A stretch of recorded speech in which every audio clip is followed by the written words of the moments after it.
Sí, bien, hay un movimiento liberal que podría plasmarse en las próximas semanas, meses y años con vistas al 2016. El liberalismo como tal pues no ha tenido hasta ahora una presencia política propia en el escenario político peruano. Estamos con Alberto Mansuetti, que es presidente del Centro del Liberalismo Clásico, que es una entidad que incluso trabaja a nivel latinoamericano, y que, bueno, el lunes anuncia la presentación de un movimiento importante en esta línea. Alberto, ¿cómo está? Buenas noches, ¿cómo le va? ¿Qué tal? ¿Qué Buenas tal? noches, muchas gracias. Bueno, ¿de qué se trata? Si usted está lanzando un movimiento para ir a la presidencia, entiendo que es para ir al Congreso, ¿cómo es esta cosa? Así es, muchas gracias por la oportunidad, Jaime. Nuestro proyecto del Centro de Liberalismo Clásico, del Movimiento Perú Nuevo, del diario digital La Salida, nuestro movimiento es un liberalismo con plan político. Nosotros pensamos que el poder está en el Congreso. Claro, ¿el poder para qué? El poder para componer al Perú, el poder para cambiar el sistema. Está en el Congreso porque solo el Congreso tiene el poder de derogar las leyes malas y de impulsar las 5 reformas. Nuestro signo es este. 5 reformas significa reforma política, económica, educación, atención médica y pensiones y jubilaciones. Ahí podemos revisar quizás esas reformas, ¿en qué consistiría, por ejemplo, la reforma política? Sin duda, reforma política con la económica que va muy de la mano. Ajá. Concentrar al Estado en sus funciones propias, que son seguridad, justicia y obras públicas, y redimensionar el Estado tanto, no solo en funciones y actividades, sino también en poderes y en recursos, porque actualmente hay una inmensa concentración de poder y recursos en las mismas manos, poder y dinero en las mismas manos. Esa es la causa de la corrupción. Ese cuadro se repite en todos los países latinoamericanos. Entonces, esa desconcentración le llamamos devolución. La gran devolución es nombre de nuestro proyecto, porque es la devolución de actividades y funciones, de poderes, es decir, de libertades y recursos, o sea, dineros del Estado a los peruanos. Entonces, a eso le llamamos la gran devolución, y eso no lo puede hacer ningún presidente, por liberal que sea. Devolución significa que el Estado ya no tomaría esas funciones o esos recursos, sino que regresarían a la sociedad, digamos, ¿a eso se refiere? Digamos que en sus funciones propias, nosotros lo que proponemos es la concentración del Estado en sus funciones propias, que hoy, por cierto, no están siendo bien atendidas o atendidas de forma suficiente por el Estado, en el orden de seguridad. Esto incluye defensa, policía, justicia y obras públicas. Por supuesto, defensa incluye diplomacia. Esas son las funciones propias del Estado. Me acuerdo que Adam Smith decía que esas eran las funciones del Estado. Correcto. Pero nosotros en eso somos smithianos. Smithianos. Pero, y por ejemplo, educación y salud, los servicios públicos, sociales, esos no. Bueno, digamos que en materia de educación, servicios médicos, y en materia de jubilaciones y pensiones también, tenemos un plan de transición. En nuestro sitio web de Liberalismo Clásico, el Centro de Liberalismo Clásico, está el Manifiesto Liberal, que contiene nuestro ideario y nuestro plan político. ¿Cómo se llama el sitio web, perdón? Liberalismoclásico.org, el Centro de Liberalismo Clásico. A lo que vamos es a salir de la pobreza, a concentrar el Estado en esas funciones para permitir crecer a la economía, ganar más todos los peruanos y vivir mejor. Esa es la diferencia entre el capitalismo liberal y el capitalismo mercantilista. Los mercantilistas creen que el capitalismo es algo demasiado bueno como para compartirlo.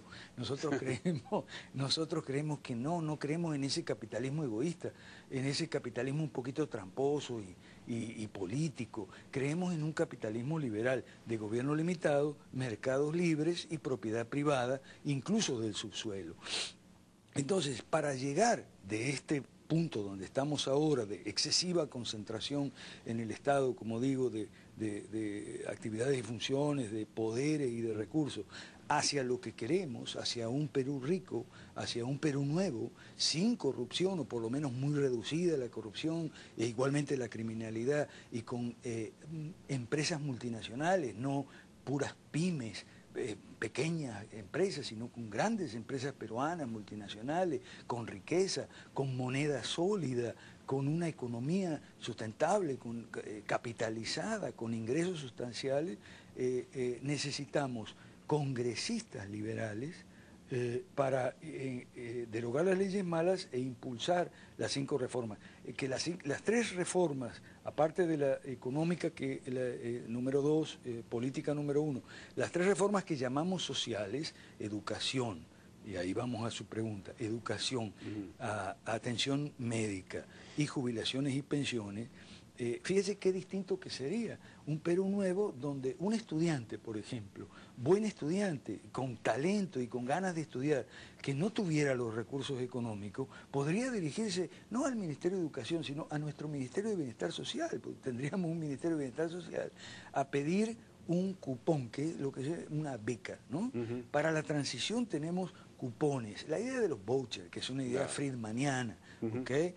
O sea, subsidio al lado de la demanda y no subsidio a la oferta, para que el estudiante pobre, con su cupón en la mano, es decir, los colegios, las escuelas, de buena cuenta pasarían a manos, no sé, de sus profesores, se privatizarían. Así es, privatizar en manos de sus operadores naturales, las que actualmente son estatales, que son, en el caso de la educación, los profesores, los maestros, las maestras, y en el caso de la medicina, los médicos, enfermeras, odontólogos, bianalistas, los hospitales, en fin, las postas médicas pasarían a manos de sus operadores. Sus operadores, eso es lo que nosotros llamamos, sus operadores naturales. Más bien la gente tendría un cupón del Estado, un bono con el cual iría a atenderse. Así es, iría a atenderse, fíjese cómo sería, iría a atenderse al centro educativo, o médico en este caso, porque las 3 reformas sociales son similares, el mismo esquema, los bonos, iría a atenderse a la unidad o al centro de su libre elección.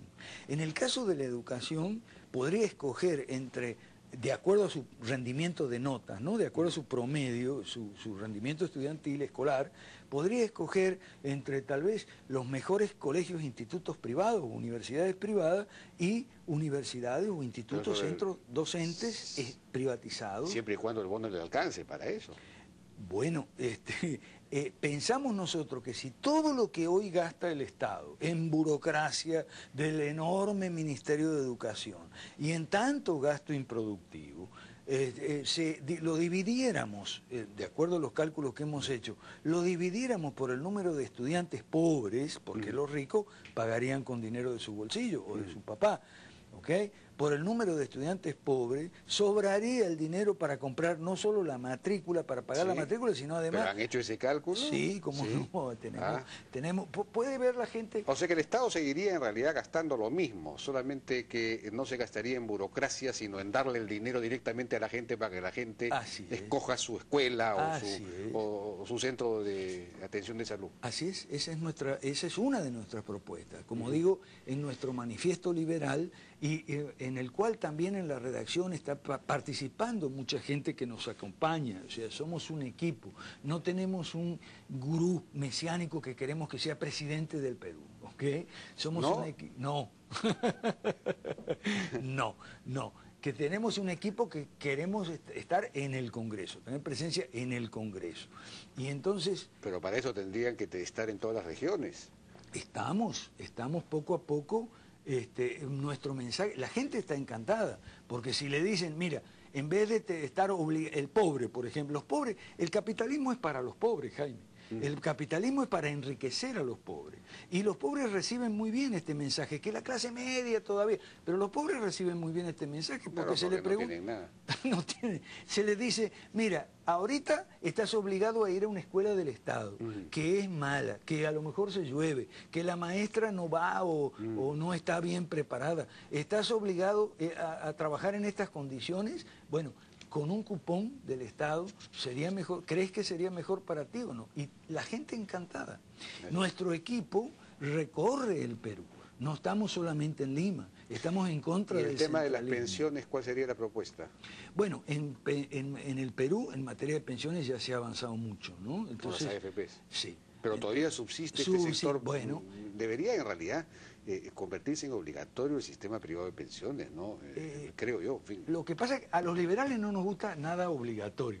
No, digamos, en el sentido de que no haya que no subsista el estatal. Así es. Entonces queremos también privatizar el estatal en manos de sus operadores, ponerlo en pie de igualdad con el actualmente privado, para que compitan y a los pobres darles el poder de elección con un cupón. Exactamente igual en el sistema de las reformas.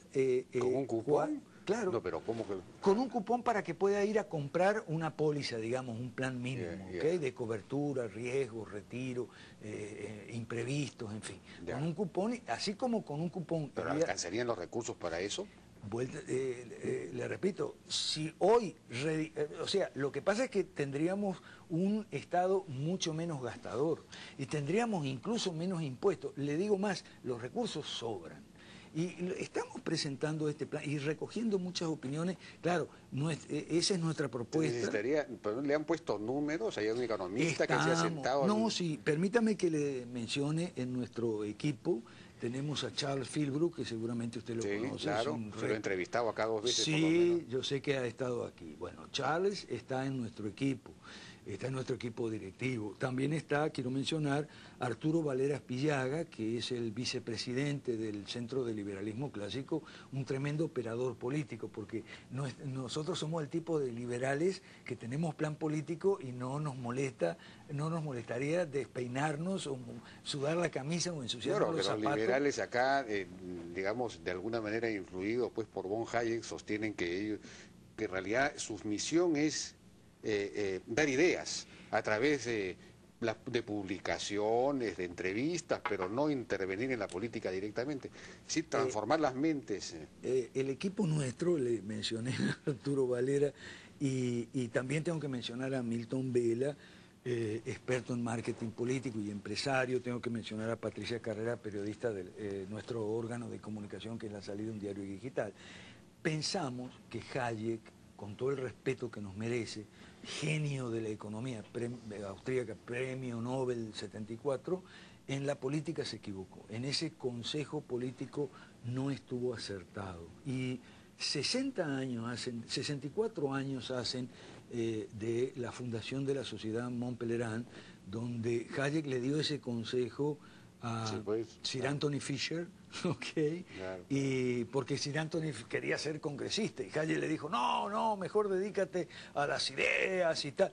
Eso es lo que hay en Perú, en el liberalismo en el Perú y en toda América Latina. Ahora, digo yo, y decimos nosotros, el equipo nuestro, eso sirvió, eso funcionó. Nosotros creemos que no. ¿Por qué? Porque, y ahí quiero entrarle al tema álgido, crítico para nosotros. ¿Cómo puede ser, señor de Altaos, que haya solamente 2 propuestas, 2 discursos políticos en el Perú y en América Latina? O el consenso de Washington, mal llamado neoliberalismo, que es bueno para que el Estado en todo caso arregle sus problemas, pero no los problemas de la gente. El consenso de Washington es el libreto de gobernar. Todos los presidentes gobiernan con ese libreto, y no solo en el Perú, sino en América Latina, excepto Castro, Chávez y demás. Ese es el libreto de gobernar, pero no el de ganar elecciones, porque estos presidentes como candidatos han ganado elecciones con el libreto populista, redistribucionista, del vaso de leche. Y no estoy hablando de Ollanta Humala, estoy hablando también de Alberto Fujimori, de Alejandro Toledo y de Alan García. Y estoy hablando de estos expresidentes de América Latina, que por cierto vienen al Perú mañana, muchos de ellos, algunos de ellos. Entonces, ¿eso sirvió? ¿Eso redujo la pobreza? ¿Eso redujo la criminalidad? Que, fíjese que... Bueno, la pobreza en el Perú se ha reducido 30, a la mitad en los últimos 20 años. ¿Sabes? Es una cosa espectacular, extraordinaria, bueno, que nunca, sin precedentes. Gracias a la apertura de la economía, las privatizaciones, en fin, instrumentos liberales, básicamente, ¿no? Bueno, nosotros tenemos, no podemos negar, Jaime, no podemos negar que ha habido progreso en estos años. Basta con... Yo ahora vivo en el Perú, pero antes venía muy seguido y me puedo dar cuenta del progreso. Eso es innegable. Más que a las bondades del modelo, lo podemos atribuir a la continuidad del modelo. Porque, bueno, el modelo anterior se comía las reservas, producía inflación. Sí, correcto. Este es un modelo que te da estabilidad y que te da apertura económica, y que te da competencia y hace que la gente produzca y no se dedique a buscar canonjías y prebendas en el Estado. ¿No? Pero eso no se ha modificado mucho. No, claro que sí, ya los aranceles están prácticamente en cero, ya nadie está buscando un arancel para que lo protejan. Digamos, el empresario ha dejado de ser un empresario Todavía quedan, por supuesto, los genes mercantilistas, que es bien difícil de eliminarlos. Todo empresario quiere tener una protección, pero digamos, ahora están dedicados a la producción, ya no están dedicados a medrar en los pasillos de los ministerios. Bueno, queremos que haya más gente dedicada a la producción. O sea, queremos que las actuales pymes, por ejemplo, nosotros no estamos muy conformes con el discurso de la pyme y la pyme. ¿Por qué la empresa tiene que ser pequeña? ¿Por qué las empresas que hoy son pequeñas no pueden crecer hasta transformarse en medianas y grandes empresas, claro, multinacionales peruanas? Pero lamentablemente, y eso es un poco con elementos culturales, el discurso de la pyme y la pyme, es como si el estatismo le perdonara a las empresas la vida a condición de que perpetuamente sean pequeñas, que no puedan emplear más de 3, 4 trabajadores, y eso de la familia, porque si no son de la familia, entonces son capaces de llamar al juez del trabajo y ese tipo de cosas. Ahora, hay un gran tema ahí, que es el asunto, que no tenemos tiempo lamentablemente para seguir conversando, pero es el asunto, ahora que menciona usted las pymes, de la informalidad, digamos, muchas de las pymes son informales, el trabajo, es decir, no están en planilla, en fin. Y eso se debe en parte al alto costo de la formalidad. No sé qué opinión tiene usted sobre ese tema, qué habría que hacer, o está bien que todo el mundo sea informal. ¿O cómo? No. Estamos de acuerdo con las tesis de Hernando de Soto, Enrique Gersi, acerca del costo de la formalidad, y es demasiado alto, hay que reducirlo, y es necesario que las empresas se formalicen. Pero lo que ocurre es que, por ejemplo, las mineras de Madre de Dios, lo que se les pide para formalizarse son exigencias muy por encima de sus posibilidades. Ahora, ¿qué es lo que pasa? La culpa, ahí nosotros la culpa tiene la pobreza. Por ejemplo, el caso de Madre de Dios, es la pobreza lo que mantiene a esa minería y a muchas otras actividades económicas en condiciones muy de tecnología obsoleta, rudimentaria, en condiciones insalubres, por supuesto contaminantes y desde luego ilegal. Eso se tiene que acabar. Pero ¿cómo se acaba? Creando riqueza. Para crear riqueza se debe cambiar el sistema, y para cambiar el sistema hay que derogar las leyes malas e impulsar las 5 reformas. Este lunes, yo quisiera, si me permite abusar de su amabilidad, este lunes 19 a las 11:30 de la mañana en el Hotel Libertadores, frente a los Delfines, Salón Mirador, estamos invitando a toda la gente liberal, con conciencia liberal o curiosa simplemente, o que quiere otro Perú, que está cansada de la pobreza, que está cansada de la corrupción, que no quiere tener que escoger entre dos sistemas, entre uno malo y otro menos malo. El malo es el castrochavista y el menos malo es el del consenso de Washington, mal llamado neoliberalismo. Entonces, a esa gente la queremos invitar. Estamos festejando el bicentenario de la PEPA. La Constitución de Cádiz. La Constitución de Cádiz de 1812, que fue la primera constitución del Perú, no de la República del Perú, pero sí del Perú, y rigió en este país, y queremos recuperar las raíces hispánicas del liberalismo clásico, que no es un invento anglosajón, ni nació en 1776 cuando Adam Smith publicó La riqueza de las naciones y la Revolución Americana, sino que tiene antecedentes hispánicos nuestros. Uno de ellos es la PEPA, el más reciente, pero hay otros más remotos, la Escuela de Salamanca, precursora de la Escuela Austríaca de Economía, y antes todavía los fueros de Castilla, de León, de Aragón, el fuero viejo de los Infanzones, que fueron anteriores a la Declaración de Derechos Cartamagna de Juan Sin Tierra en 1215. Estamos hablando de 100, 200 años antes. Entonces, en ese sentido, nuestro liberalismo, además de plan político, recupera la memoria histórica para la hispanofera. Y entonces el día lunes se va a anunciar este plan político. Sí, lo vamos a presentar, nuestro manifiesto liberal, aprovechando nuestro festejo del bicentenario de la Constitución de Cádiz. A las 11:30 en el Hotel Libertador. Así es. Muchísimas gracias, Alberto Mansueto, y felicitaciones por esta iniciativa que viene a enriquecer la vida política en el Perú. Muchas gracias, Caio. Presidente del Centro del Liberalismo Clásico. Vamos a una pausa, regresamos ahora con José Tallerí, director del Atelier Fotoláser, ha presentado una exposición extraordinaria de fotografías de Reinaldo Luza. Regresamos.